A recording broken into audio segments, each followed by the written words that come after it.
Hello friends, target toward selection में आपका स्वागत है। अगर मेरा चैनल अभी तक सब्सक्राइब नहीं किया तो चैनल को सब्सक्राइब कर लीजिए। आज हमारी क्लास 4 है और इसमें हम लेकर आए हैं इनवर्स लाप्लास ट्रांसफॉर्मेशन। तो ये देखिए हमारे हम यहाँ पर फंक्शन लिखेंगे और यहाँ उसका इनवर्स का लाप्लास ट्रांसफॉर्मेशन लिखेंगे। तो जैसे फंक्शन है 1/p, यानी p की वैल्यू ग्रेटर देन 0 होनी चाहिए, तो इसका लाप्लास होगा 1।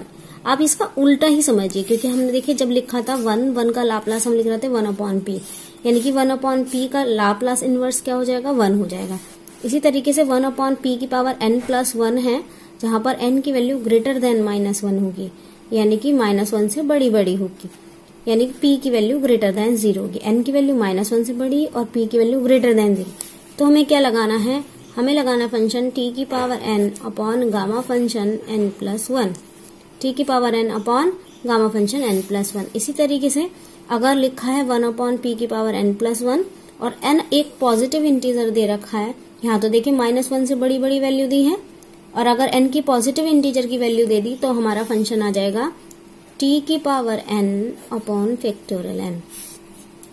सेम 1/p - a है और p की वैल्यू ग्रेटर देन नहीं है, तब हम क्या लिखेंगे, इसमें हमारा आंसर आना चाहिए e की पावर at। आपको याद है e की पावर at का जो लाप्लास था वो होता था 1/p - a। इसी तरीके से अगर हम इनवर्स की बात करें तो इनवर्स में आना चाहिए 1/p - a का e की पावर at। जैसे ऑब्वियसली इंटीग्रेशन और डिफरेंशिएशन होता है, डिफरेंशिएशन का अपोजिट इंटीग्रेशन होता है, सेम इसी तरीके से जो लाप्लास है उसका जो अपोजिट है वो लाप्लास इनवर्स होगा। यानी कि हम मान सकते हैं कि अगर हमारा 1 का लाप्लास होता है 1/p, तो 1/p का लाप्लास इनवर्स कितना हो जाएगा, 1 हो जाएगा। सेम 1/p + 1 का लाप्लास इनवर्स t की power n upon gamma function n+1 होगा।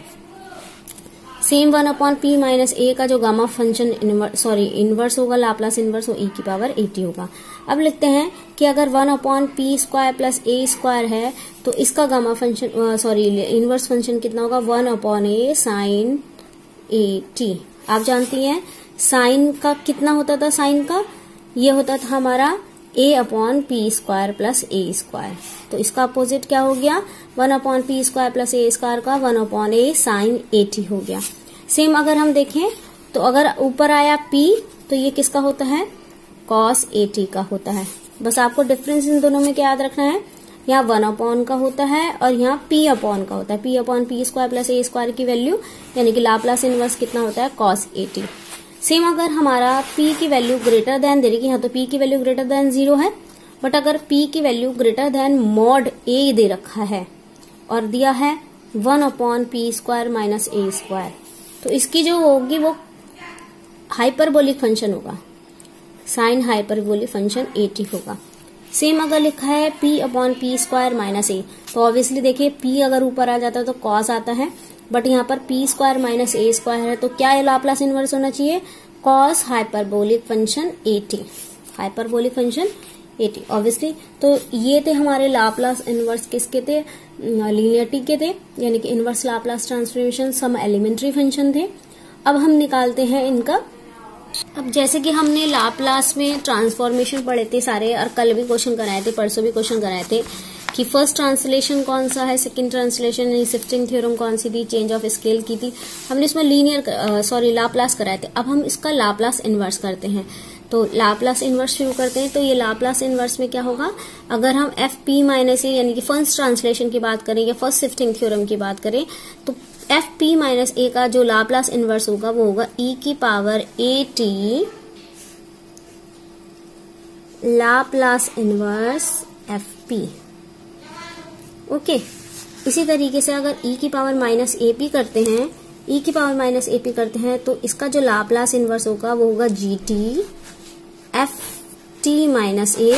ये कंडीशन थी जब t की वैल्यू ग्रेटर देन a है और 0 जब t की वैल्यू लेस देन a है, यानी कि क्या हो जाएगा ft - a ht - a।